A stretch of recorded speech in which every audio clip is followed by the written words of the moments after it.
Yəni, əslində hərbi əməliyyatların bərpasında mən qeyd etdiyim kimi hər iki tərəf kifayət qədər çəkinir. Yəni, Birləşmiş Ştatlar artıq bununla bağlı bir ssenari reallaşdırdı və bu ssenaridə kifayət qədər zərbə endirmələrinə baxmayaraq o strateji nəticələrini əldə edə bilmədilər. Yəni, əsas hədəf nə idi? İranda bir hakimiyyət dəyişikliyi reallaşdırılsın və Birləşmiş Ştatların əsasən Birləşmiş Ştatların əsasən proqnozlaşdıra bildiyi bir İran formalaşsın. Lakin bu baş tutmadı.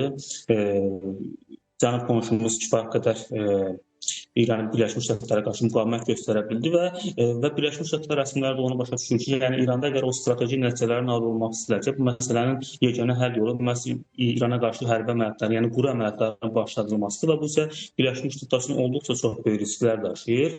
Yəni belə bir şəraitdə hal-hazırda dəniz üzərindən bir növ hərbi toqquşmaların getdiyi şahid olub. Bu da ilk növbədə məhz iqtisadi təsir elementlərinin qüvvətləndirilməsi kimi məsələdir. Çünki Birləşmiş Ştatlar tərəfi bilir ki, İranın əsas zəif nöqtəsi məhz onun iqtisadi aktivliyidir. Çünki məhz zərbələrdən əvvəl də İran tərəfi məhz iqtisadi çətinliklər fonunda bir etiraz aksiyaları baş verirdi və Birləşmiş Ştatlar hədəfləyir ki, İranda iqtisadi çətinliklər, yəni müharibə fonunda iqtisadi çətinliklər daha da şiddətlənəcək və xalq yenidən hakimiyyətə qarşı, yəni rejimə qarşı müəyyən bir ayaqlanmalar qalacaqsa və əslində Birləşmiş Ştatlar bu tip ssenari fonunda öz istəklərini alacaq. Lakin bu da müəyyən qədər suallar yaradan bir situasiyadır. Yəni hər iki tərəf indi hal-hazırda məhz yenidən böyük əməliyyatlar üçün çəkinir, amma bu tip kiçik, lokal xarakterli hərbi gedişlərlə bir-birini sarsıtmağa çalışır. Təbii ki, burada strateji cəhətdən ucuzan ölkə hesab edirəm ki, məhz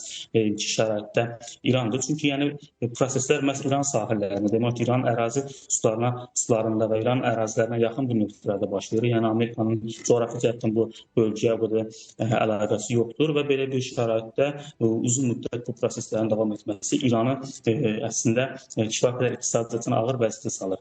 Düzdür, Çin tərəfi İrana müəyyən bu tip situasiyadan çıxmaq üçün iqtisadi dəstək göstərir, iqtisadi kreditlər ayırır və bu öz dəstəyini nümayiş elətdirir. Təbii ki, bu onun Çinlə əlaqə olan tərəfindən səbəbindən baş verən bir ritorikadır. Lakin bu uzun müddət davam edəcək deyə bir məsələ də yoxdur. Yəni belə bir şəraitdə Birləşmiş Ştatlar düşünür ki, məhz bu tip addımlarla İranı daha çox zəiflətməyə nail olacaqlar ki, İran məhz Birləşmiş Ştatların şərtlərini qəbul etsin. Amma mən bunun kifayət qədər müsbət davam edəcəyini, yəni müsbət bir nəticələrə səbəb olacağını düşünmürəm. Yəni biz əgər tanıdığımız İrançı onların psixologiyası tamamilə fərqlidir. Yəni bu tip addımlarla daha çox müqavimət imkanlarını və o propagandalarını daha çox artıracaqlar ki, yekunda proses yəni fərqli müstəvilərdə inkişaf edəcək və cərəyan edəcək.